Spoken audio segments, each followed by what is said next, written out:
Welcome back, everyone, to another episode of Austin Oli Sports Podcast. It was a great weekend.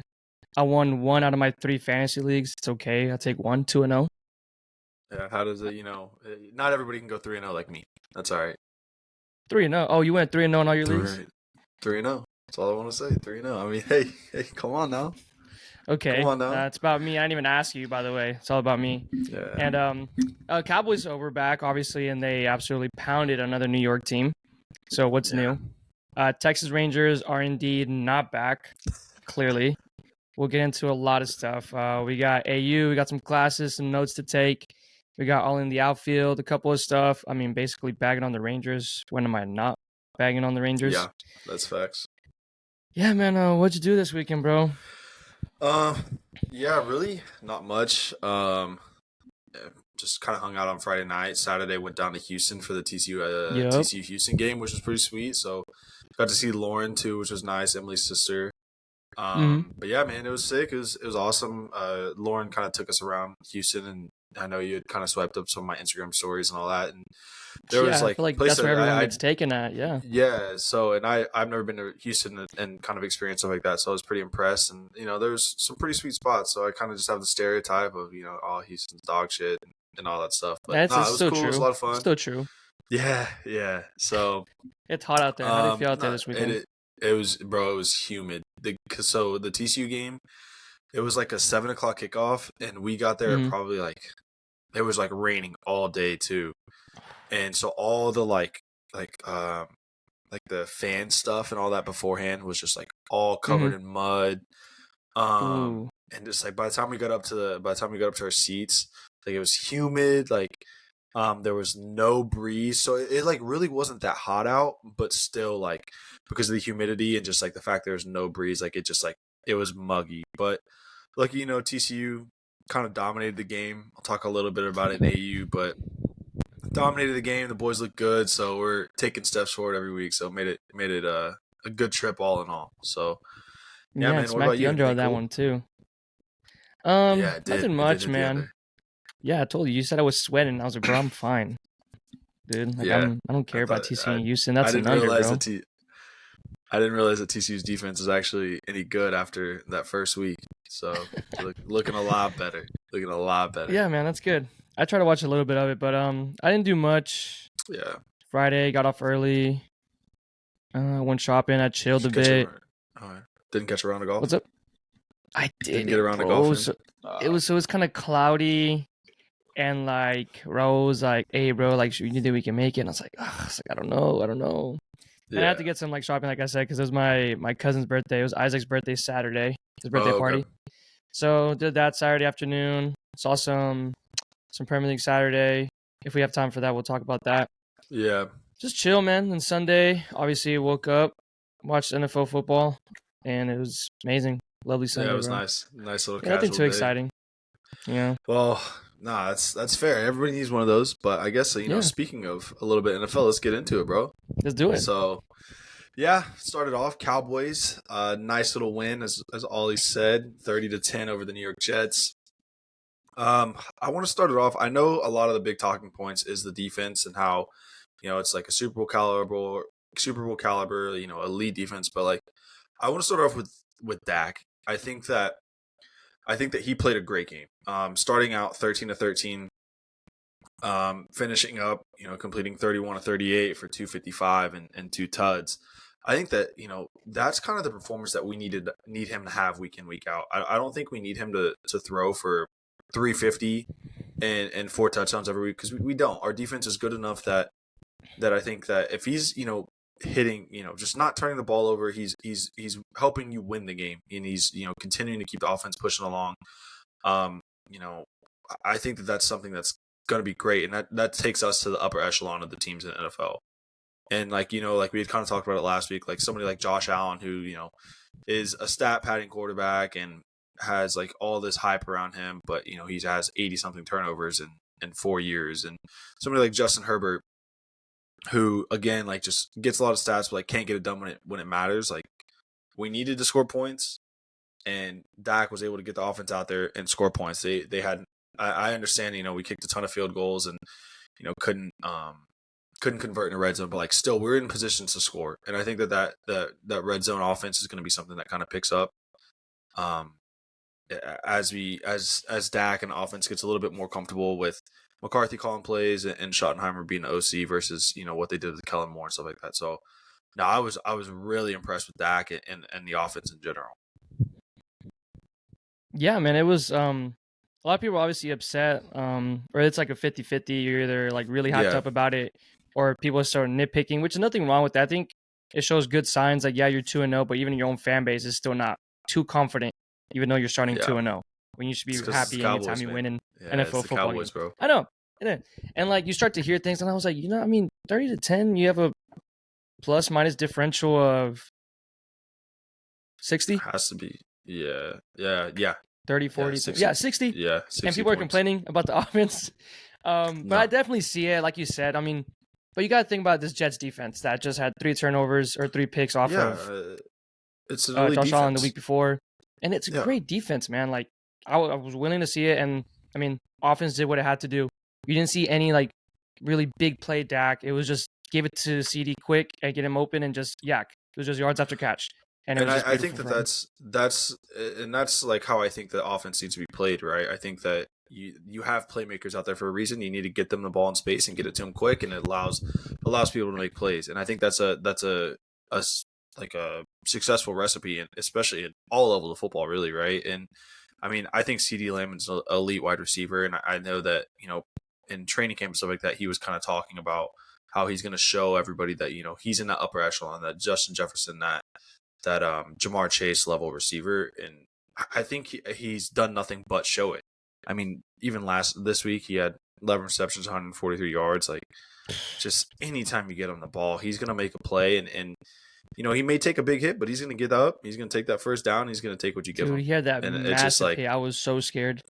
That one where he flipped and lawn chaired, bro. Yeah, it just like, gets he's not getting gets up like it's nothing. I was like, he's not getting up, but he got right up and did that. And I was like, okay, he's fine. Did that. I was like, Dak, bro. He's good, bro. Yeah. Yeah. No, and also like we saw with Gardner. Yeah, with Sauce Gardner. You saw that? I don't know the tweet I sent you. And I think people are talking about it too. It's like, oh, like why isn't it Dak doing like big plays? Like, he's still not blah blah blah. He can't prove this and that. And then he's like, he was talking to him. He's like, why don't you throw my way? And he's just like, bro, I didn't need to. I didn't need to. 1 by 30. I threw where I need to. Made my guys do get the plays going. I just didn't need to. Guys were open. Yeah. I love that response, which is true. Yeah, and like I think Sauce had like one opportunity for a pick, and and that would have been to the crib, and that would have changed the whole game. It would have. Yeah, and so I think other than that, I think for the most part he made good decisions, and I really really like where the offense is at right now. I think that we need to get the run game going a little bit more, but yeah, like you said, you can't complain. We're averaging 35 points over our first 2 games. So what? Yeah, we're scoring next. Points. They ain't gonna challenge you. Yeah, and so kind of hitting on the defense now. Like, we have an elite defense. It's very clear. I think.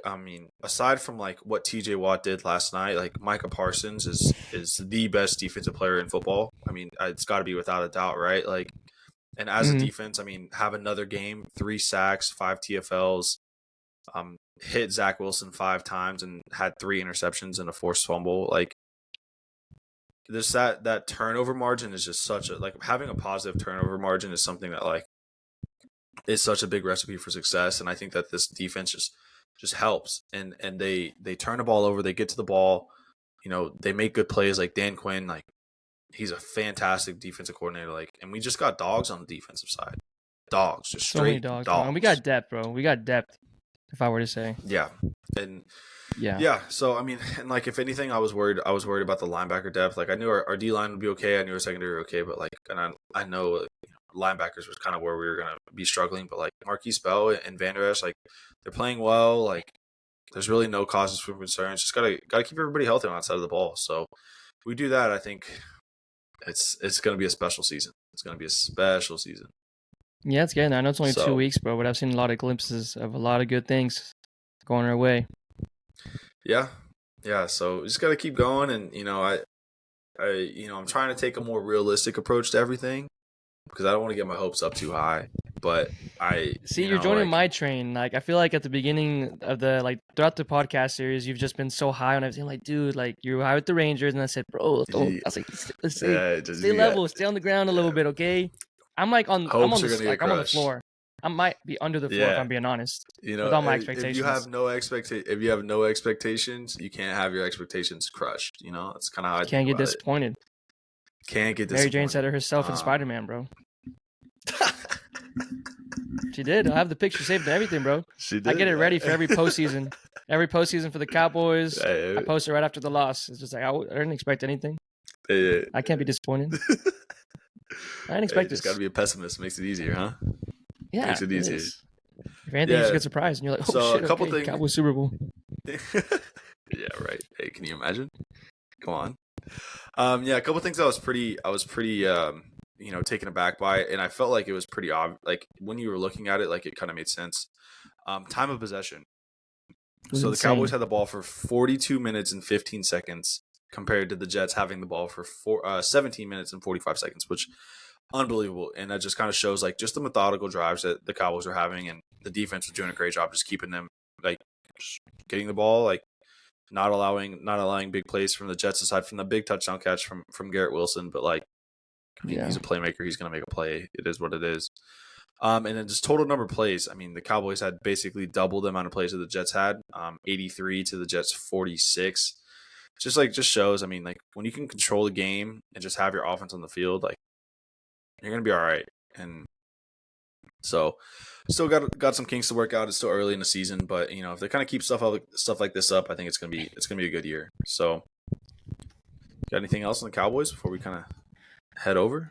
Yeah, for sure. What I really liked is like your defense is being so like game changing in so little snaps, like still being so good, and you're giving them all the rest they can. I think there was maybe 3 or 4 guys that played all defensive snaps, and it's still only 46 snaps. So you keep them fresh.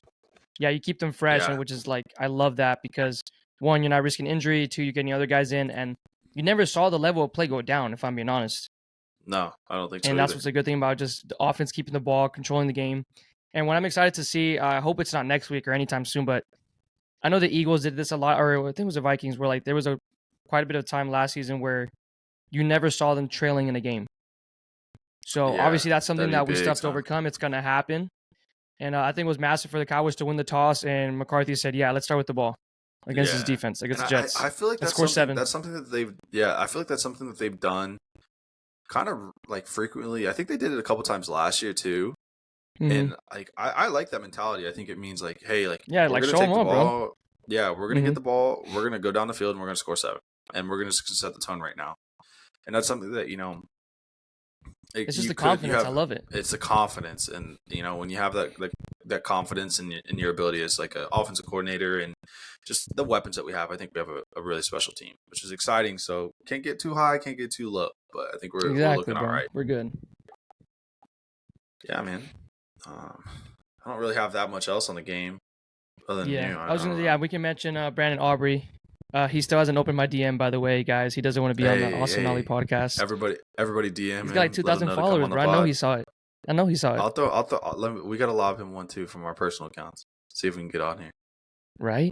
That's what I'm trying, bro. But again, he was a dog. You saw him finally use that leg of his. Was it a 55-yarder?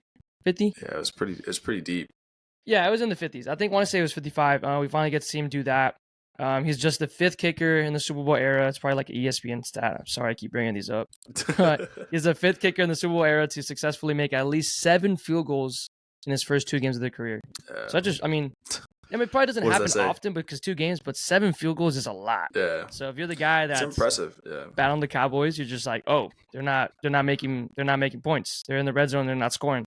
Which you could say that, but you've never been in the point where you have to be, I don't know what the word is, but like eager to score a touchdown. They've never been to that point where they have to do that yet. Yeah. They've been ahead by so much. They don't have to go for the fourth down. They take the points. They're just going for the points and get practice for him kicking. And I'll leave you guys off with this question if you want to answer. Do you think the kicker situation can be like the Rangers bullpen? Nah, don't say that. Aubrey hasn't been in a situation. Don't put that out there. Don't put that out there. Don't put that out there. Okay, that's it. That's all I'm gonna say. That's all I'm gonna say. We gotta keep the good That's all I'm mojo gonna up. say. We gotta keep the good mojo up. That's all I'm gonna say. That's all I'm gonna say. Okay, bro, and the last thing, Ronald Jones got released. Who cares? Nothing news, but I feel like we have to throw that out there. I think that was Yeah, gonna be it's that was okay. pretty Yeah, expected. that's Cowboys thing, Once and he then got suspended, we'll head into Thursday night football with the Vikings and the damn Eagles. Fun fact, since we had both kind of picked opposite sides of the spread this game, and turns out neither of us won. So we pushed, bro. We push, I guess. Live to see another day. Yep. So Eagles end up winning 34-28 over the Vikings. Ollie talked a lot of shit on Kirk Cousins, and hey, it's lights are bright. Is he gonna show up? Primetime Kirk was there. Primetime Kirk was there. It was scary. It was scary at first. 360 yards, 4 tuds. I mean, I think that's something that's like shows he was around. I mean, just a lot of like sloppy fumbles from the Vikings. Man, I know, like the punt returner. That punt return early in the game, you get a really massive return, and then you just fumble, bro. Like, dude. And then like, what was it? Justin Jefferson had a touchdown. Dude, that one was crazy. Slipped out of his hands right before half. Slipped right before the end zone, so it's a touchback. Yeah, it just changes, just stuff like that. Just stupid fumbles like that. Just kind of change the momentum of the game. And I think that I don't really think that I don't want to get too far ahead of myself, but I don't think the Eagles are as good as they were last year. I think they have a lot. No, they haven't shown it yet. Clearly, no. I think Jalen Hurts is regressing. I guess regressing back to his mean from what he was last year. I don't think like last year, he was borderline MVP shot or whatever. Sure, but I don't think that like throwing the ball, he's anywhere near what he was last year. The Eagles' rushing attack is still, dangerous. Obviously, right? You had DeAndre Swift with 175 yards. Yeah, tell me how Swift got one carry last week. The week before, like week 1, he had one fucking carry. Had him on my team, and I know Gainwell was a scratch, and I said, you know what?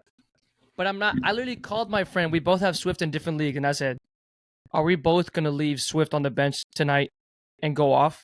He said, bro, I'm willing to take the risk. Like, I can't do it. He got one carry last week. What are we supposed to do? And I said, okay. So and I texted him, like, dude, 27 damn points on that bench, bro. That's so He ran all over them, bro. Gosh. That's the only thing, obviously, I'm scared of once we get to the Eagles. Yeah. Is that I rush? don't think, we haven't been tested on a rush, like just a strong, dominant rushing attack yet. Because the Giants are so far behind. Breece Hall and Dalvin Cook. But we got up, we were up on them so fast on both teams. So we haven't they had to play from the back yet. Like we've played good running backs. Like Saquon's a good running back. Breece Hall's a good running back. Dalvin Cook's a good running back. They just got taken out the game. Like they just got taken out of the game. Like I think Breece Hall led the Jets in carries of their running backs, and he had 4 carries. Like just something like that. He's real butthurt about that. Is not. Yeah, he is. So. Yeah, man, we'll see how it goes. I think we got a little bit of time before we play the Eagles, but I think that, I'm interested to see kind of how they match up as they kind of keep progressing. I don't think that they're as good as they were last year. I think they're going to kind of regress, and I think that the Cowboys, have the inside track to kind of winning that division. Yeah, I haven't been impressed yet with them. Like, numbers are really lying, to be honest. I think they've covered every spread, or at least like push. They covered last week, push this, and I'm like, it's just. I don't know. I'm still not like buying it. Like it seems like teams just keep like shooting themselves in the foot against these guys. Yeah, and I don't know what it is, but I hate Nick Sirianni so freaking much. Dude, get me started on that guy. Boys crying during the national anthem, bro. He's I'm telling you, bro. He has a punchable face, bro. I'm telling you, man. I see him on the screen. He does. Such a punchable face. It's just something about him, bro. It's just the absolute. And on top of that, he's the Eagles coach. So I'm just like, it just makes it worse. Even more disgusting. So, yeah. No, I see you have a little note here about the QB sneak. What do you got with that? The fuck do you do about that, bro? You're telling me like you got 2 guys like a puppet or like a muppet just shoving their hands up his ass and just pushing him down, bro. And I'm mad because we don't do it, if I'm being honest. I'm hating the player, hating the game. I'm doing everything about it. But you see it coming. You see everyone stuffed in there. Reason why we drafted Mozzie Smith, so he can be there to try and stop that. And I'm sorry, I don't think it's going to happen. You just there's nothing you can You do got about to it. put like 17. You got to put like 17 people in the middle of the box, and Yeah, I then mean, you're gonna and then watch. props to They're gonna. Jalen They Hurts, bro. have. He squats like He's what, yeah, 600, 600 pounds. 700 Yeah, pounds. Like I'll give him that. I'll give him props for that. But it pisses me off because it's not my team doing it. We're not executing it like they are, and then you just can't stop it. You know it's coming, and there's nothing you can do. yeah, it's brutal, man. I don't know. It's just ugly football, and just adds to my hate of the Eagles. Exactly. Adds to my hate. But to continue moving along, we have 2 more games left to cover from last week.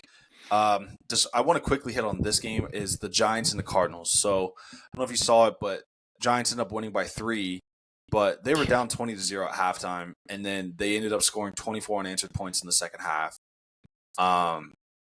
So I guess I have a question for you: are the Giants good, or is Arizona bad, or are they both bad, or are they both good? Answer that question for me. Can I phone a friend? Yeah, sure. Yeah. I obviously don't think the Giants are good. I mean, Yeah, I think they had a that's pretty fair. good year last year offensively and stuff like that. Yeah. Daniel Jones had a positive step forward into his Yeah, career. Reason why for he sure. got overpaid. He got paid, but Yeah. Did he deserve it? it's just I didn't catch much of it. Obviously, I was watching the Cowboy game because it was at the same time, right? They played at 3:00. I'm pretty sure. And I had Red Zone on the side, Yeah. so I'd switch in and out from those games. And then, but yeah, once I saw like 28 or 20-0, whatever, and I was like, oh my god, like they're losing to a team that wants to lose. They're not out there to win. Yeah. They're literally going out there to with lose. a quarterback that has been there for 2 weeks. Yeah. The Exactly. quarterback has Doesn't been even there know the 2 guys weeks. on doesn't even know his receivers yet or anyone on his team. Yeah. Just hey you know, and I think Giants are obviously still trying to contend. Obviously, I think that's why they were able to come back. But I think if the Cardinals really wanted to compete, They would which put that clearly game they're out of not, the- they're yeah. getting the draft pick. They're getting the draft pick. They're not. Yeah. They know their They're season's they're drafting in the Caleb mud. Williams. Yeah, if Caleb Yeah. Williams wants to go there, ask him first. That's Talk to him facts. before That's you do facts. that. And so yeah, I want I'll to hit him up. say I'll give him a it's call. Giants definitely not good. So they're not there, obviously. That's And fair. Saquon's gonna be out for a little bit, so we'll see how that goes. Surprised. Yeah. And yeah, Cardinals are just bad, and we got them next week. And I feel like everyone's getting really ahead of themselves on that Cowboy Cardinal game. I'm getting really scared. What if this is the one? That I'm telling you, I have that, like just the Cowboys are going to let me down eventually kind of feeling. And this is the perfect game to be let down by. I mean, we're playing in Arizona. Like, you're playing a team that just got screwed out of the second game, basically. And yeah, man, this should be a game where we do the same thing that we've done the last 2 weeks. But I just trying to see nothing too crazy. Just do your job. Walk in there. Yeah, and I hope it's just the players themselves don't get too high on themselves because like guys that we listen to on the radio, everyone's just like, oh, beating them by 20, beating them by 30. I'm like, okay. I was like, hopefully the players aren't thinking like this. I hope that they're still trying to out there and like kill people no matter what, and just keep stepping on them. And that's the beauty of the NFL, right? Like everybody's a professional, and like any given Sunday, like you're getting smoked by a team.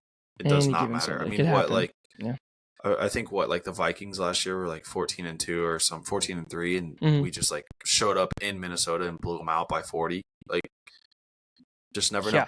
You never know. So that's NFL, bro. You gotta take every win with it, and you gotta run with it. Mm-hmm. Exactly. And so, I'm if I was a Giants fan, I'd be kind of worried. Obviously, right, getting blown out week 1, and then just having this kind of like close game week 2 against a team that you should be beating by 10 at least. But not to mention their next 5 games are really tough. I mean, they play Thursday night in San Francisco against a San Francisco team that's like balling out right now. Then they play Seattle. Yeah, they play Seattle at home, which Seattle they should win that game, but Seattle just had a big win against a good Lions team, in my opinion. with them. Yeah, exactly. I need to see what they're really capable of. Yeah, and then they're going to be playing in Miami, at Buffalo, and then against still undefeated Commanders team too. So I think their next 5 games it's going to be tough. And Saquon's out for, I think he's out 2 to 3 weeks, so like 2 to 3 weeks of that nature. Roughly. Mm-hmm. Yeah, with an ankle sprain. So that's if I'm a Giants fan, I would be seriously concerned that in at the end of, what would that be, week 7, like the Giants are sitting at 1-6, which is a very real Probably. possibility. Yeah. You If know? you were to think But, I they'd mean, win one of those games, they, what team do you think it would be? I think they beat Seattle. I think that's, if they win one game, they beat Yeah. Out of all Seattle, those teams, yeah, it'd be that team. or It'd be Seattle. or they beat Washington. But I would say Seattle. I don't think Washington's very good either, personally. But I think that realistically, they go with 2-3 and they win their home games and lose the games on the road. But Which so I wouldn't be mean, terrible that would put them at for them. 3.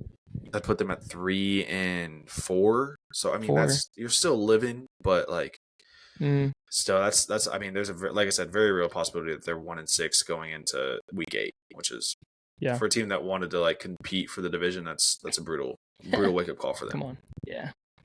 And then last game was the one that happened last night. Obviously, right? Like Browns Steelers end up winning by 4. Super sloppy game on both sides. God, it was disgusting. You know, kind of all the headlines were, you know, Nick Chubb just basically just blowing out his knee again, which, you know, sucks for him. Yeah. Same knee that he did in college too, which I heard. Yeah.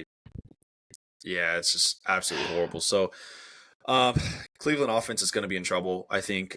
Jerome Ford, the guy that kind of stepped in and was their like number 2 back, looked really good in relief. I think he had like 100-something yards on maybe 15 or 16 carries, which is really impressive. I think that, yeah, I mean, he had that big 70-yard run that was almost a touchdown. Yeah. So that's when most of it come. But he looked pretty slow. I mean, I'm not fast myself, but when I was watching on TV, I was like, this guy kind of looks slow. I looked faster, but he looked kind of slow on my screen.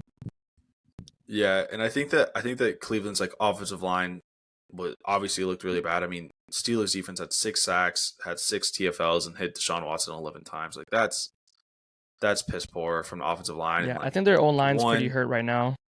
And I was looking up at their O-line rankings. So, I think what's that? A PFF, I think, had them like before preseason, had them, I think, like ranked top 5 or 4 O-line in the league. And yeah, I know there's some guys hurt, I'm pretty sure. They just haven't performed. Mm-hmm. Yeah, so that's definitely something. And like Deshaun, like Watson, I mean, looked terrible. Whatever your opinions are, and yeah, he's looked bad, right? So, it's definitely tough, and you know, obviously, fun fact. So kind of similar to like your DeAndre Swift kind of thing, where you like called your boy. My friend called me or texted me, and he's like, "Hey, like, I have the Steelers defense right now. Should I drop them and pick up Cleveland for this game, or what should I do?" And I was like, honestly, I think you drop Steelers defense. I think Kenny Pickett, like, it's supposed to be raining. Like, he has small hands anyway. Like, he wears gloves. Like, it's going to be tough to throw the ball. You know, Cleveland's a good team. Like, I think they're going to put up points on the Steelers. And, like, I was cooking, didn't even really, like, look at the game. And he's like, bro, like, are you fucking kidding me? And I'm like, what happened? And he's like, oh, pick six. It just as the game like goes, and the bad thing was he had like a 20-point lead on the guy that he was playing, and so he had the Browns defense, and so he had a 20-point lead with the Browns defense, and the other guy had Deshaun Watson, and ends up losing on the final drive of the game because the Steelers defense I think they had like a pick 6 or something like that, or a fumble recovery. I don't know. It's just whatever it was. He ended up losing on the final drive of the game because Deshaun Watson, like gets enough points, and I was just like, bro, that's so brutal. He was trying real hard for me to lose my fantasy lineup matchup. I'm just letting you know right now. He was trying real hard. I would needed 2 points and the Cleveland defense. But if it would have just been Deshaun, I would have been shitting myself the whole week, the whole day. I was like, dude, he's trying so hard.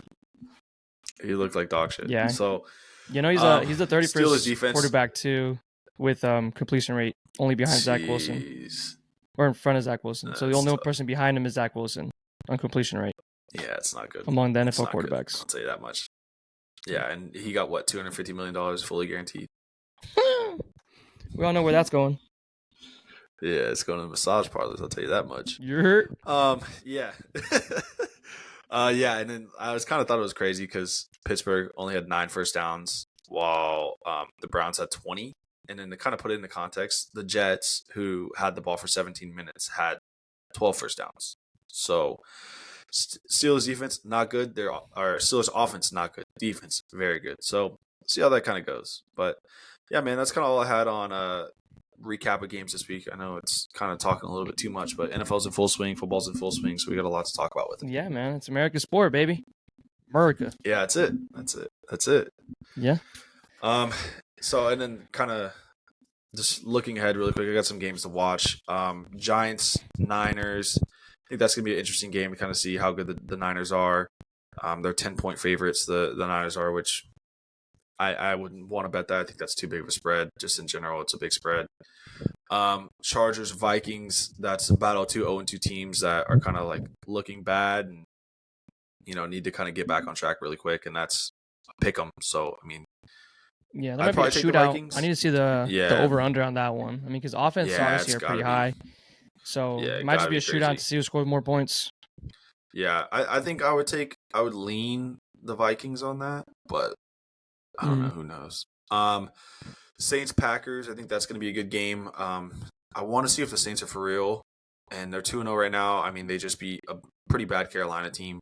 So yeah, they struggled too offensively, man. Derek Carr is piss poor. Yeah, so the Packers are favored by 2. It's at Lambeau too. So I'd probably take the Packers since it's at home, and like you said, I'd take Packers too. Pretty shitty. And then Jordan Love's looking pretty good. Yeah, he's looked pretty good this season. And with Watson might come back too. Yeah, so I think that's going to be a kind of like a game that kind of like tells people, what's going on. Lions, Falcons. Falcons are surprising 2-0 team. Lions just lost the game, like we kind of mentioned that they shouldn't have, to Seattle. They just lost C.J. Gardner-Johnson. Which is like a big, big tone setter on the defense. So they're favored by 3. I would probably take the 3 points with Detroit, assuming that they're going to get back on track. They're playing at home. I don't know if I'm a super big believer in Atlanta yet, but that's kind of a toss-up. Yeah, it's a pretty tough game, but I want to say the spread's pretty close for that one. 3? I mean, they just got 2 running backs that just can pound the ball, and, Strider's not going to throw the ball as much. But I think because the Lions are kind of, you still have the questionable with Amon-Ra St. Brown. I heard you have turf toe, blah, blah, blah. So that's a big offensive weapon now. And then with the defense with C.J. Gardner-Johnson. David Montgomery, And Montgomery. But you got Gibbs, bro. It's Gibbs time. It's perfect for my fantasy. Yeah. It's Gibbs time. That's a good shout. Mm-hmm. And then last game as a preview is Eagles-Bucks. I think we kind of mentioned this. Bucks are 2-0 also, which is kind of crazy. Baker Mayfield's cooking right now. He's cooking. Not me. I'll tell you that much. I would have never guessed that Bake was just going to cook like that. Eagles are 5-point favorites. I would probably take Tampa in the points. Personally, I think it's at Tampa. Like we said, the Eagles haven't really been playing well, but they did get a little bit extra rest because they played on Thursday. So, they got a fat ass rest, bro. They play Thursday and then they get a Monday night football game. Yeah. So almost 2 weeks. That is crazy. Now that you think about that. Golly, man. Yeah, I hate this, man. That's all I have. I think I see a couple more notes that you got, but that's all I got for weekend preview and all that stuff for NFL. Yeah, I just had some teams right here. If you want to, you can rank them however you want. Put some teams down that are 0-2. And how would you rank them on that? They'd just be panicked, So you got the Bengals, Chargers, Broncos, Vikings, and Bears. I think that the most dead team is the Bears. I think that's pretty obvious. Justin Fields is There's dog shit. Fields. Mm-hmm. I would bet a lot of money that they are basically punting on Fields and they're just tanking and they're going to draft a new quarterback this year. I wouldn't be surprised. Their offensive coordinator is putting Fields in a bad spot, and Fields is kind of commenting on it and just talking shit back in the press, which doesn't look good. After that, I'd probably say I think the next 4 are probably all pretty close. I think you'll kind of find out a little bit more this week, specifically between the Chargers and the Vikings. Whoever loses that game is obviously 0-3. They're in a really bad spot. I think the Chargers are probably a little bit more pressed than the Vikings are because they're in such a good division. So, I mean, they play They play the Raiders, they play the Chiefs, and they play the Broncos. So, I mean, that's tough. Whereas the Vikings, the NFC North isn't as good of a division. I mean, you got the Packers, you got Lions, and the Bears. Lions. So I think, yeah. So I think you're okay a little bit more if you're the Vikings. Bengals, I think that you're going to be all right. I think Joe Burrow is still kind of recovering from that calf injury. So if he has like 2 more weeks where he just plays like dog shit, I think that's going to be tough. And then Broncos, I think there's still a lot. There's got to be optimism because they got a new coach and they're kind of trying to settle in and stuff like that. But I mean, it's just too many unknowns with the Broncos to hit the panic button, I think. But I definitely think the Bears are dead in the water already. I think there's no saving them. I mean, if they win 2 games this year, that'll be impressive. Wow, no, I totally agree. And did you hear with the Broncos? Russell Wilson's like gonna wear like a play sheet now on his hand because supposedly he doesn't understand the plays or he just can't like I don't know. Supposedly he's having trouble communicating plays to his guys. So a veteran quarterback that's been in the league for so long. Yeah. So what did that give you?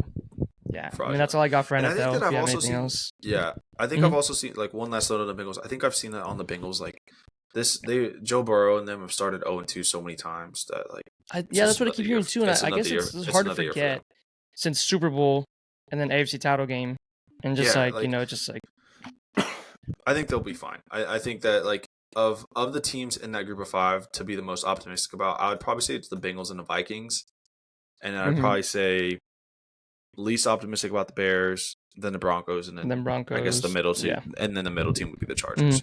It would be for that. Sure. So, but yeah, man, I'm gonna go get my glove real quick. Let's get ready for a little Ollie in the outfield. What do you say? Yeah, man. Can you pitch? What kind of experience do you have pitching? No. It would be probably just the same outcome as the Rangers bullpen. Probably can't be that bad. I promise you. I don't know. I guess I mean, Austin Hedges has been out there pitching a couple times. He hasn't looked too terrible. And he's got the best bullpen ERA for us. Yeah, I believe it. Yeah. So yeah, let's get to all in the outfield, man. Texas Rangers. We got way too damn high, my guy. We was on cloud 9 with this team. We're on cloud 9 with this team. Go out. You're in Toronto. Need to win at least 2. 3 is amazing. And you go out there and sweep them in a 4-game series. You think the offense is back. You don't have to test the pitching because you blew the game out the water. You outscored them. I think you scored like about 30-something runs against them. It's amazing. Come back so I'll give them the Friday one. I don't know if you heard so I kind of forgot that Toronto's not the US. So you have to clear customs when you come back. And I think they didn't get back to their hotel until like 3 or 4 in the morning or something like that. Okay. Yeah. And you have a game. Guardians were off the day before at home. Terrible scheduling on MLB on their part. Yeah. I'll give them that. I told you Lucas Giolito was going to pitch and you were excited. He said, we were pumped. The fraud. Yeah, Fraud had 11 Ks. Shut us out. Do we not know ball? Oh, no, we know we don't. Why do we do this? This is the fun part. Come on now. This is the fun part. I have a note later. And then you go to Guardians, you get swept. Look awful. So crazy. You should have won Saturday. You're 1-1 lead. Will Smith gives up a lead. Surprised? No. But what do? You really got nothing else in that book. I'm telling you, you got nothing else. You brought up someone named Latz or something like that. He had a pretty good AAA pitching, something like that. He had like a 5 ERA though in this season, but he had a pretty good August from what I heard. Again, you get swept. Come back, play Boston in the middle of the second game as we're recording this, and you get your full lineup back, full strength on Monday. You get Adolis back, you get Josh Young back, and I was close. I sent you the text of what I had the lineup. Yeah, it was so close. We were close. We were cooking it. But you got Adolis dropping down all the way. Is it 6 hole, right? He's in the 6 hole now? Yeah, he was in the 6 hole yesterday. And then, was he in the 6 hole today too? I think so. And he homered today. Yeah.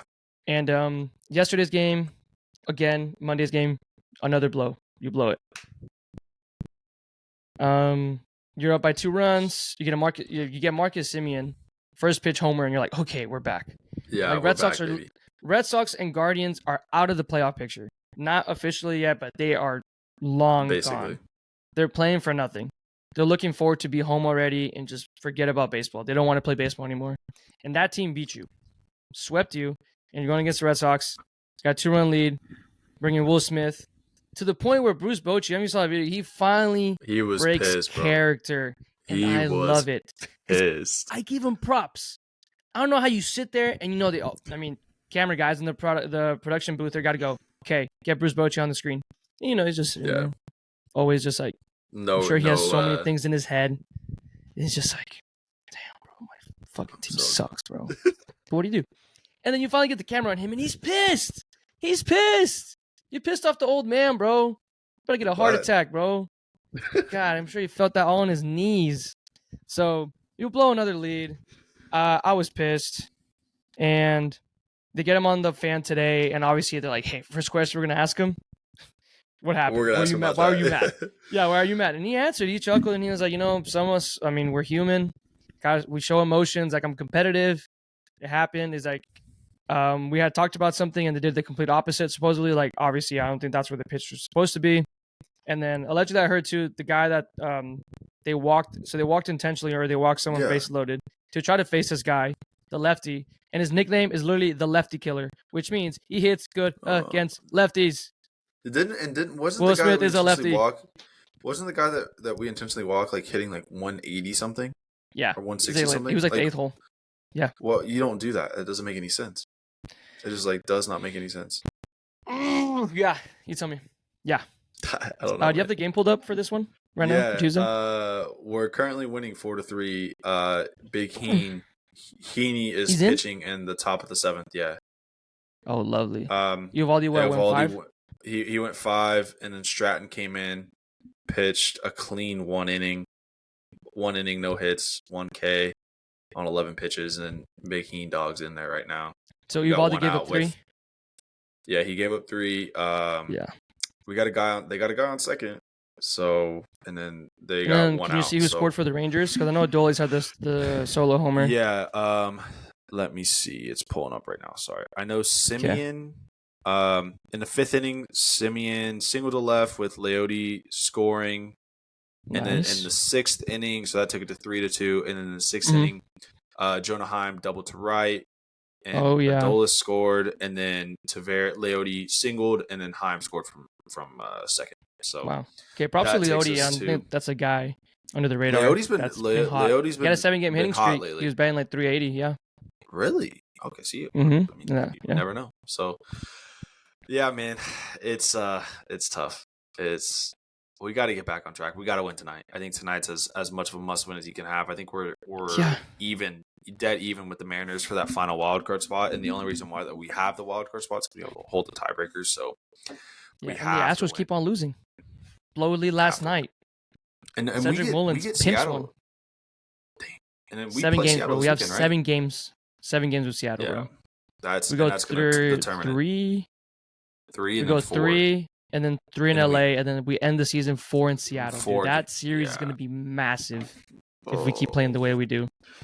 Are you going this weekend into the games? We could easily win the division, bro. I mean, the Astros have the Orioles. I don't know the rest of the schedule. I'm kind of mad that I don't have that pulled up. But Astros, again, suck at home. Lost at home yesterday. And we'll talk about the Astros real quickly, too. They've been helping us trying to get close. Like, no one wants to win the division. I don't know what's going on. It's almost like the NFC East a couple years ago when we were just absolute dog shit. Everybody was 7-9. Everybody was 7-9. Yeah, exactly. No one wanted to win. As a Rangers fan, I'm okay with it. Like, okay, so they lose a series to Oakland and Kansas City. Yeah. Back-to-back series losses. And we couldn't take advantage of that? Hey, good news. Depressing. White Langford still raking. And Austin mentioned to me off camera. First at bat, double AAA. Yeah, I mean I can pull it up. It's gonna take me a second to look it up what he has. And then you got and you got Jack Ladder too getting promoted to AAA. So 2 big dogs that obviously Jack Ladders have looked way better since coming off the development list. There you go. So he's been looking good, and then he might not be not too far off. They asked Bochy today too. I'm kind of confused. I'm kind of confused on what they said of what they're doing with him. I think they said that I guess they just promoted him to keep him like in season, and that he's not right now. He's not active, but he's like with them training. I guess is how I took it. Yeah, it's like I don't know if he was going to start or anything like that. I think he was just going to be there, like you said, maybe just throwing I some guess. like bullpens, Yeah. which is like, you know, scapegoat for Sure. him coming to Arlington, I guess. Sure. That's what I'll say. I don't know. But yeah, I but mean, what Bochy a again, and the fans said, "Hey, we've thought about everything." Because they asked him, like, "Hey, we yeah. asked you about Carter, and you said we're thinking about everything's on the table, and now he's in the big leagues, doing pretty good." And then come here a couple weeks later, and you're like, "Hey, that boy Wyatt just got drafted, but he's raking for He's you, my raking. guy. He's raking." And Jack Lyers looked amazing, and gotta try everything at this point. I'm telling you, gotta try Guess everything. what, I don't dude? think it's So realistically. I don't think it okay, happens. okay. So all right, let's just play. All right, also sorry for everybody listening. Like we're just kind of have a therapy session, so I hope you guys are okay with it. But so say they bring up, say they bring up, Langford, White Langford. What do you Mm-hmm. do with him? Who do you sit? Do you DH him? Leote. I mean, but Leote's hitting 370 right now, and he's on. I mean, he's been raking. I think he's been doing all right. And he's Do a you? I switch mean, so hitter, do like you? I said. I don't know. I You mean, probably yeah. It's DH with like Garver. I mean, but they're both righties. Langford's a righty, correct? Pretty sure he's a I righty. think he is. I'm pretty sure he's a righty. Yeah, I mean Garver's a So righty too, and then do you put him at DH? Do you take out Evan Carter? I And was like, what especially could happen? because isn't Evan Carter pretty bad at hitting lefties too? But I I was about mean, to say also Evan, it can be a platoon guy. He's been playing a yeah, lot more. I think giving him more at bats with lefties, but yeah, if you keep doing that, I mean that's fine. And once they switch to a lefty or to a right-hand pitcher, then that's when you make the switch. And he's been doing. I think Bochy did a good time or good job of that throughout the year, like pinch hitting for guys yeah, or putting up a lineup that says, okay, this is what I'm going to do right now. But if the time comes, you have Jankowski, Grossman, whatever, to be able to come in and pinch hit. So I think if realistically, if that were to happen, I think Leote is just so valuable. He's lucky he's a switch hitter and he's pretty hot right yeah. now getting on base and stuff. So I think that's what you would do with Carter and Langford if that were to happen. Okay, that makes sense. Yeah, Makes sense. that's my thoughts. But yeah, man. Do you got anything else on the Rangers before we kind of keep wrapping That's around about the it, outfield? man. That's about it. Cool. I think I did pretty calm. I stayed calm throughout this Yeah, conversation. yeah. I think. It's a I think I did pretty nice good. little therapy session. Yeah, Just you should have seen me over the get your weekend, bro. frustrations out. Fuck. I believe it. Yeah, and just some quick news around the diamond. So Rays get an approval for a new stadium in St. Petersburg. Don't know why they need a new stadium. I think for they their were threatening to move, and so I think if I'm correct that they were going to go to like Montreal or something like that, or like Yeah, I was split reading time, that. like Yeah. half in Montreal, half in St. Pete. So I Mhm. guess the Tropicana Field, I think, is their current stadium. It's like pretty run down, and like there's so many times that like in the ceiling You lose the of ball. the yeah, exactly. So I think maybe that, I don't know. Yeah. Who knows? Yeah, 1.3 billion, 30,000 seats for their average this year is 17,000. So what are you gonna do with those 13,000 seats that are empty? That's a Rays great got no question. fans. I feel bad. They're a good They're a baseball good team. team. They were just in the World Series a couple years ago, COVID series Yeah, that's a here good in point. Arlington, and I don't know any Tampa Bay Ray fans. I don't either. Couldn't tell you one. And I don't think I like could I tell said, you a I feel single player on bad the Rays that they team. have no one. All right, come on now. Oh, You know Rosario. one. I got There it. you go. I was like, okay. you did not just say that. I got okay. I got it. Yeah, but that's okay. no, I mean I agree. They have a team that's like, it's not big names. It's really not big names, and they just can do it. They play. Yeah. And Good starting pitching has been really hurt this year for them too. Losing Shane McClanahan, a Cy Young guy that was going to win for sure. And so I feel bad for them that they just have no fans and like no one wants to watch them. So yeah, they're getting that new stadium. Obviously they're happy. I did read about that. They were going to split time in Montreal and Tampa. So yeah, stay at St. Petersburg, 30,000. But this year they're 27th in the MLB in average for home games. Yeah, that's pretty sad. Only team below them, Kansas and Oakland. Yeah, it's tough. They're all pretty. So they're both pretty dog shit too. If you want to get mad, Corey Seager just had an error that led Boston to tie the game. So they got a man on first and second with one out. You know how bad the error had to be for the scorer to actually call it an error? Because they never call errors anymore in the MLB. Yeah, it was a So throwing I can't. error, apparently. Oh gosh. How many outs were there? Yeah. There was one. There was one. Okay. Verdugo grounded into a fielder's choice. Dahlbeck scored on error. Urias safe at second on a throwing error by shortstop Seager. Well, this is nice. Yes. Yeah. Otani had All right, surgery. well. Otani had surgery. He's going to be on track to hopefully hit opening day next year, but he will not be pitching at all next year. He will be available to great pitch in a Rangers uniform until 2025. I'll take that DH, bro. Please. Yeah, So does Rangers that change the price on him just being a DH? Yeah, it has to.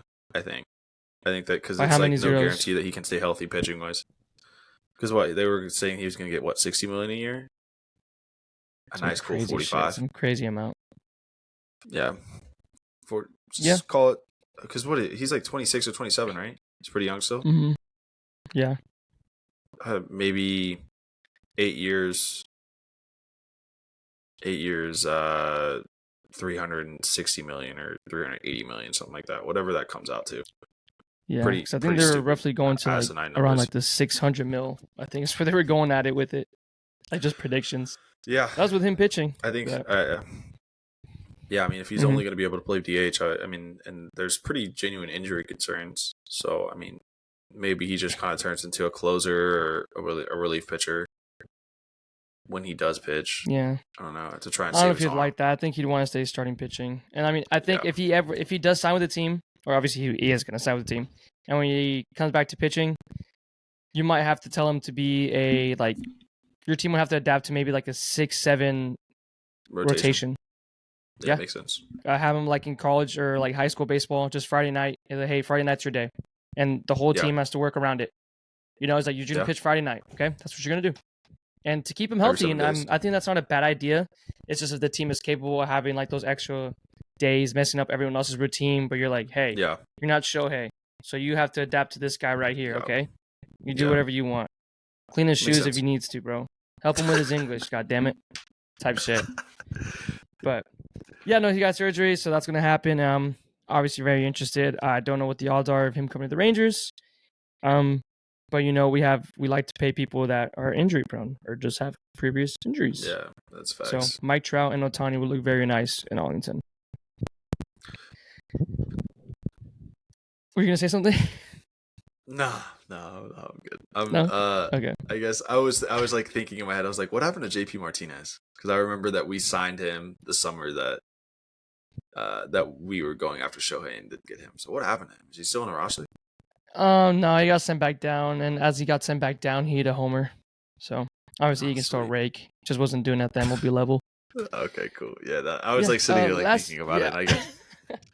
Yeah, but last but not least, I don't know how interested people will be on this, but HBO Max is going to have a new add-on from Bleacher Report that they're going to have live sports now since everyone's doing it. Interesting. They're going to have live sports. It'll be free if you have HBO Max. It's going to be free until March of 2024. It's going to start October 5th, right before the MLB postseason. So they're going to be carrying a lot of games. Let me see. I have this. They have a lot of stuff on this. I don't even have HBO Max, but maybe it's time. So yeah, they're going to show the MLB playoffs. That's the big thing they're going to be sponsoring. MLB postseason, 60 live NHL games, 65 NBA games. They're going to be doing the October 24th Denver Nuggets versus Lakers and the Suns and Warriors. The NBA in-season tournament is going to be on there too, allegedly. Interesting. The NHL Winter Classic 2024, NCAA Division I Men's Basketball Championship, so March Madness. Yeah, that's MLB regular season starting next year. The Stanley Cup playoffs, MLB playoffs, or NBA playoffs, and the U.S. men and women's national soccer team matches, including the She Believes Cup. Yeah, I know I watched it was like one of the January games that the U.S. men's national team had. So, yeah. I mean, you've seen before on there? Streaming service. Oh, wow. Yeah, I think that was only one. Yeah, it was like the very first one that they did. So, yeah, I mean, I guess that's kind of the times now, right? Just everybody's doing their own streaming service, which might as well get cable to loop them all together at this point. But yeah, I mean, I don't think cable exists anymore, right? There's no way. There's like DirecTV stream and stuff like that. I mean, I guess like YouTube TV is basically cable. So Yeah, but it's just taking over. Yeah, it's Yeah, man, facts. that's all I got for me. I'm gonna hit the showers, get my notepad, and take some notes. Get it rolling. But AU. Yeah, AU. Yeah, we can kind of blaze through. It'll be a quick class today. We're running long. So I'll hit a couple games from last week and then kind of look forward to a couple games I thought were interesting. So first game, obviously, that I kind of mentioned was TCU Houston. TCU ends up winning 36-13. I thought it was a great all-around performance from TCU. Their defense just locked up Houston, gave up 6 points on offense. The only touchdown that Houston scored was on a kick return, just missed tackles, which has kind of been TCU's defensive issues this year, which isn't really surprising. Offense looks good. Just kind of got to stay efficient in the red zone and just convert, and can't be on like third down and stuff like that. Just got to be better. I think we converted like only 6 of we were less than 50% on third down, which is pretty shitty. So just got to clean that up, and we're getting into, we play a pretty big rivalry game against SMU this weekend. So, and SMU is a pretty good team, so kind of got to keep going. So I think that we beat SMU this week. I think we got a good chance to kind of string a couple together, and I'm really optimistic. After the first week, I was on suicide watch. And I think now that you can kind of see they're getting better every week. They're it's not as bad as it was.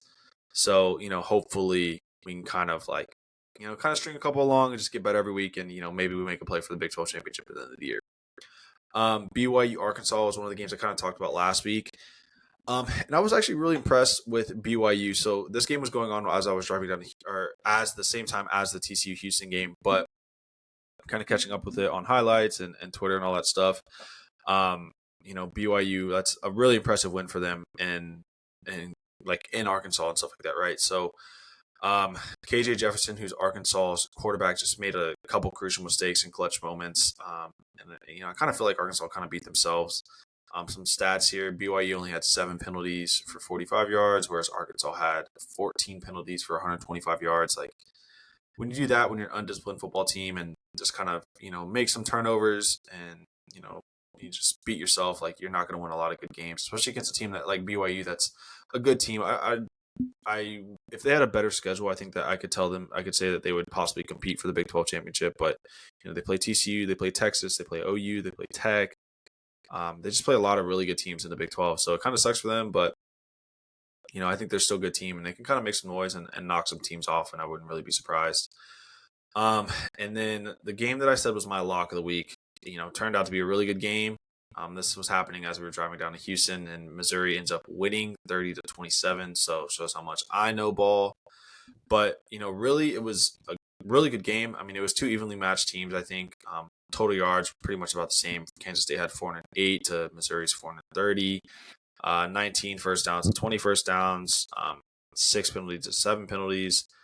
So yeah, and it just overall just kind of just making plays when it matters, and Kansas State had an opportunity to kind of close the door and they didn't. So kind of let a team like Missouri kind of hang around, and especially Missouri's playing at home, they're just not going to do it. And then fun fact is Missouri's kicker hit a 61-yard field goal as time expired, which is in general is just crazy. But this dude is an absolute unit. There's a lot of people kind of talking about him, but his nickname is the Thicker Kicker, which I thought was pretty funny. The Thicker Kicker. So I don't know, the Thicker Kicker. He's like 250. He's a unit. Yeah. Crazy. Yeah, and there's that one guy. I forgot what school it was. The 34-year-old kicker, living his dream. Yeah. I mean, they're out there. TCU's punter is 30 years old, Australian. So been there for 5 years. So get a job, might bro. As well have kids, stuff like that. Yeah, I know, bro. It's crazy. That's crazy. And then kind of the last wrap up thing was, it was a pretty big letdown week for a lot of teams. Texas, Bama, Georgia, Florida State, Colorado, they all played close games. Texas ends up beating Wyoming, but I mean, they were pretty I think they were losing 10-7 into the second half.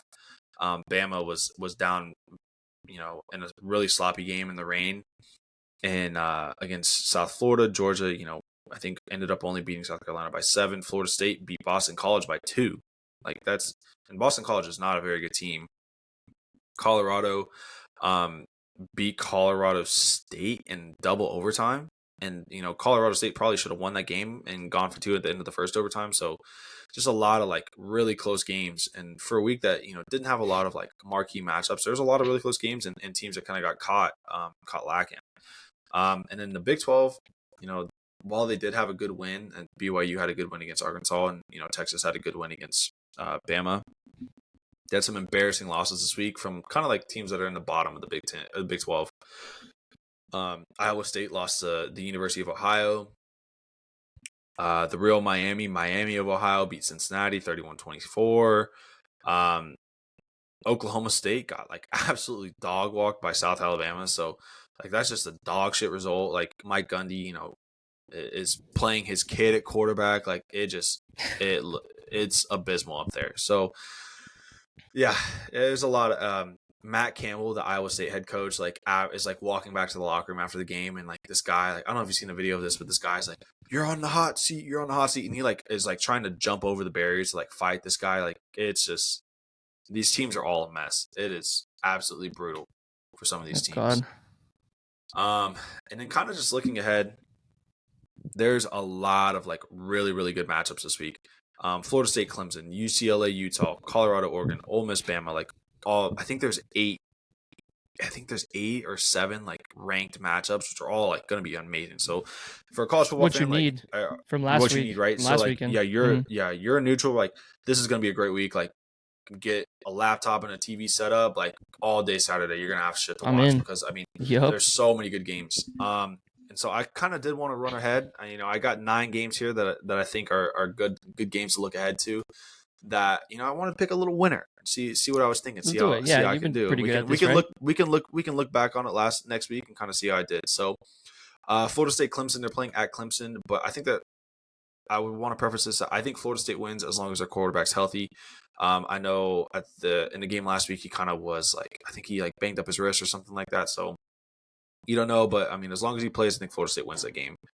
UCLA, Utah. This game is in Utah. I think Utah is the higher ranked team, and UCLA is starting or playing a freshman quarterback. But I think that UCLA still wins this game. Utah, as long as their starting quarterback is still hurt, I don't think they're very good. They beat a pretty shitty Florida team, which beat a pretty shitty Tennessee team. So, yeah, I think that UCLA wins this game.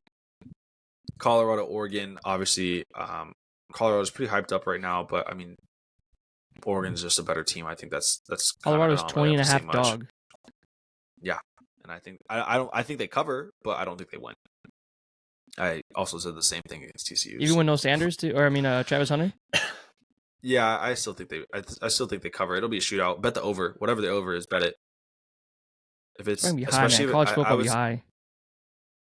I would say anything under 75. Any over under 75, I bet that over. I think that hits. Ole Miss, Bama. I think that Bama's just dog shit. I don't think they're very good. They benched their quarterback, right? Yeah, but he's also starting again he's starting again this week. So I think that Ole Miss is a better team than Bama. I think this is the year that Lane Kiffin beats Nick Saban. So Oregon State and Washington State. I think these are two really good, like underrated teams in the Pac-12 that you don't really hear a lot about. Washington State, their quarterback, his name is Cam Ward. He was like an FCS guy, so he played at the University of Incarnate Word in San Antonio. Oh, was wow. like He was like the Heisman for the FCS level. I think it was 2 years ago. So in the 2021 season, and he transferred to Washington State after that year. So he's like low key, like been balling. He's a really good quarterback, but I think that Oregon State, like they have a really good run attack. Their quarterback, DJ Uiagalelei, was the quarterback at Clemson up until last year and then just transferred to Oregon State. So I think that he's like this is going to be a pretty good game. And honestly, like I want to watch it if I have the time. And I think that Oregon State ends up pulling that one out. Ohio State, Notre Dame. This is probably one of the marquee matchups of the weekend. I think it's number 6 versus number 9. I've kind of gone both ways on this, but I think that I'm going to lean towards Ohio State to win. Just because I think that Notre Dame they're always fraudulent until proven otherwise. So I think that's just kind of what I'm going to go with. BYU, Kansas, it's kind of like a nerdy game, Big 12 game that I'm kind of excited for. Obviously, BYU coming off a big win against Arkansas that we just talked about. Kansas is a really good team. They lost the game this year already, I think, if I'm correct. But they beat Nevada in a close game, or they haven't lost a game yet. They're both 3-0 teams, but they just played a game against Nevada that was like way too close. They're kind of banged up, but they beat a pretty good Illinois team. So I think that ultimately Kansas ends up winning this game. I think Jalen Daniels, their quarterback, is just a playmaker and he's a stud. So they're going to do it right. And then I wanted to pick one upset that I think is going to happen that you wouldn't really expect it to be.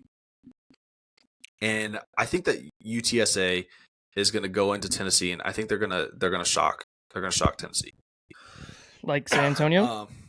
Yeah, University of Texas San Antonio. I think that they're a really good team. Tennessee is kind of in shambles right now. They just got taken to the cleaners against Florida in Florida.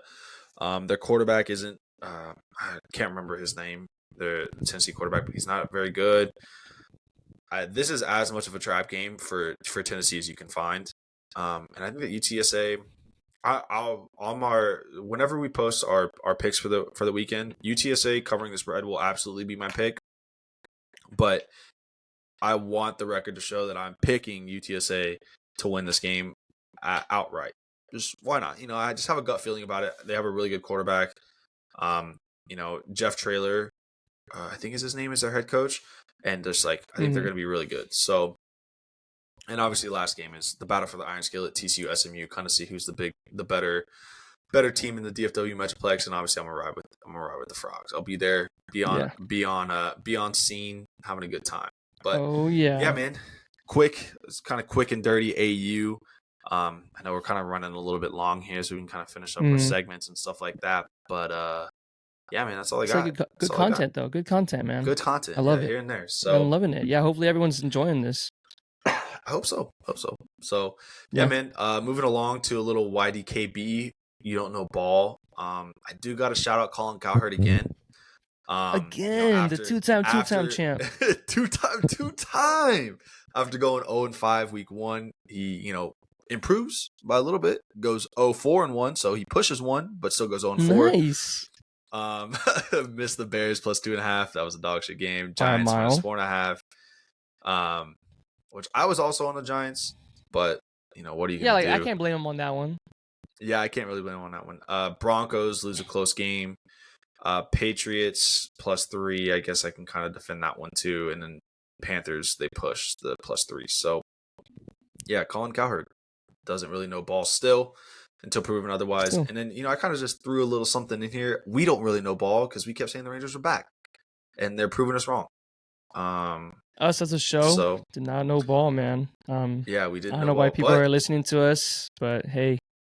Don't say that. Come on now. You gotta tune in. The joke. It's a joke, dude. Come on, subscribe. Rate 5 stars. Please. Yeah, man. Do you got anybody that I'm missing that doesn't know ball that you want to give a little shout out to? Does Will Smith count? Yeah, Will Smith counts. Yeah, Will Smith's a piece of shit and he doesn't know ball. With his shitty ass 3-pitch repertoire, bro. Has a fucking 70-mile-per-hour curveball and a 89 and 90-mile-per-hour fastball. What does he think is gonna happen?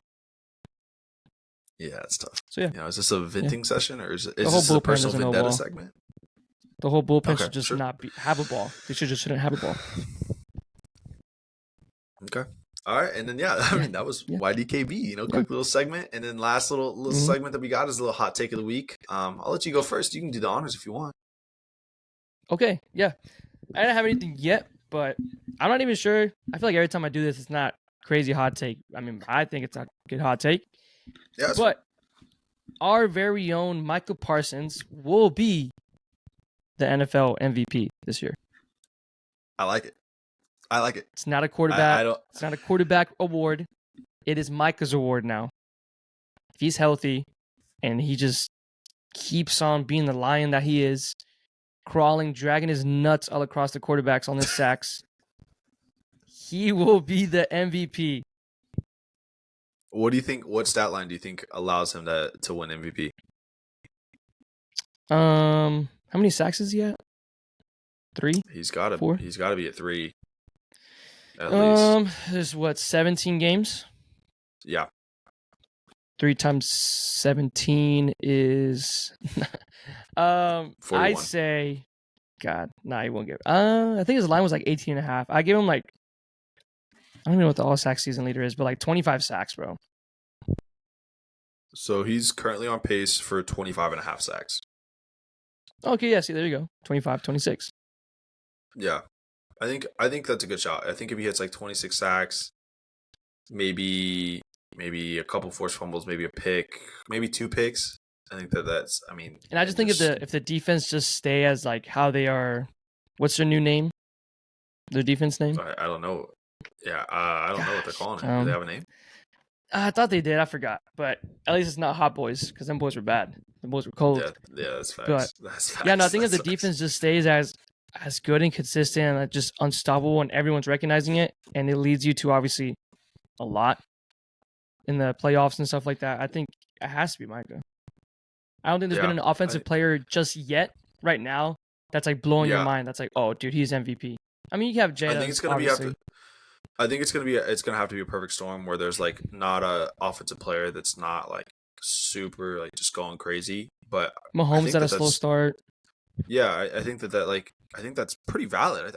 I could see it happening. I think it is a hot take because I think it's pretty like it's not super likely that it happens, but I think it's fair. I think it's a good take. When's the last time someone else that wasn't a quarterback or just even a defensive player? What, Lawrence Taylor, the guy that everyone keeps comparing Micah to? Yeah, had to be LT, had to be that LT to win MVP on the defensive side, and I think on offense side had to have been a running back, maybe Sean Alexander, LaDainian Tomlinson, somebody in that era, the mid early 2000s.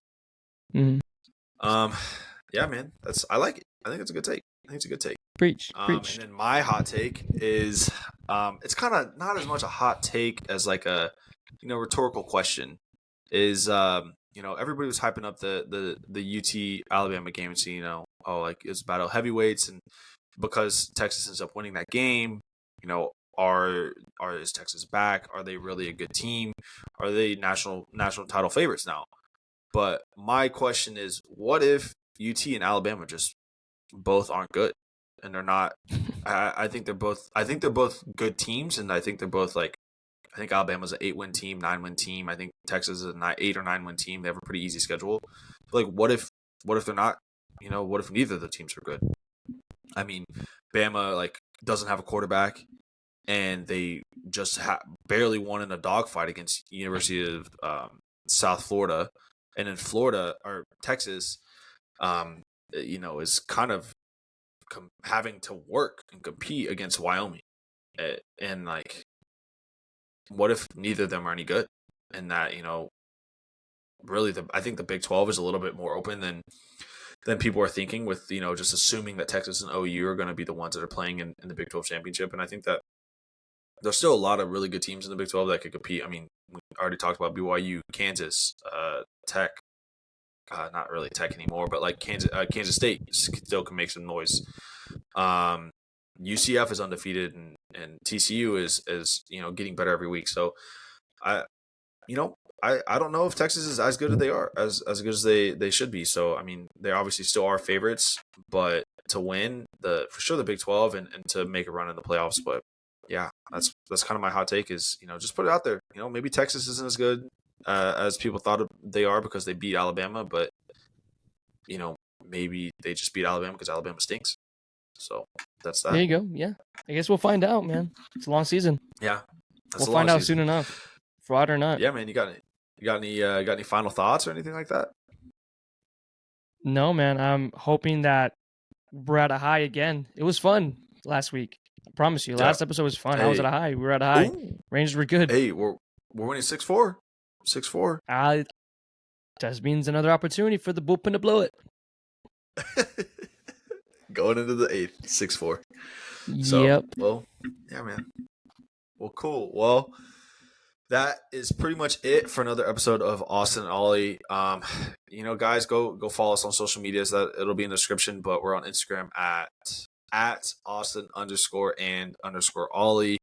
On TikTok at Austin and Oli. I think my Twitter is at ATXNav. Your Twitter is at OP underscore Placencia 8 official. I OP, changed it what to is it? Ollie Placencia because I couldn't get the Perfect. underscore on our graphic. So now all my medias are Ollie Placencia now. Yeah. Perfect. So everything, so yeah, on the graphic, our social medias will be there. Our graphic for the TikTok social media is on our graphic as well. So yeah, man, go follow us, go check us out, interact with us, please. We're putting out, some lines here and there. So we'll have some predictions for the Thursday night game. We'll have college games on Saturday, NFL games on Sunday, and we might even throw a little bit of a Monday Night Football in there for next week if we can get around to it. Yep. Throw some TikToks up. Go interact, go like, go comment. Obviously, podcast wise, Apple's, Spotify, YouTube, subscribe. If you are so inclined, give us a little 5 stars. I think we're doing our best here. We're getting a little bit better every week. So, yeah, man. With that, thank you guys so much for listening. And that was this week's episode of Austin Oli, a sports podcast. We'll see you guys next time. Peace.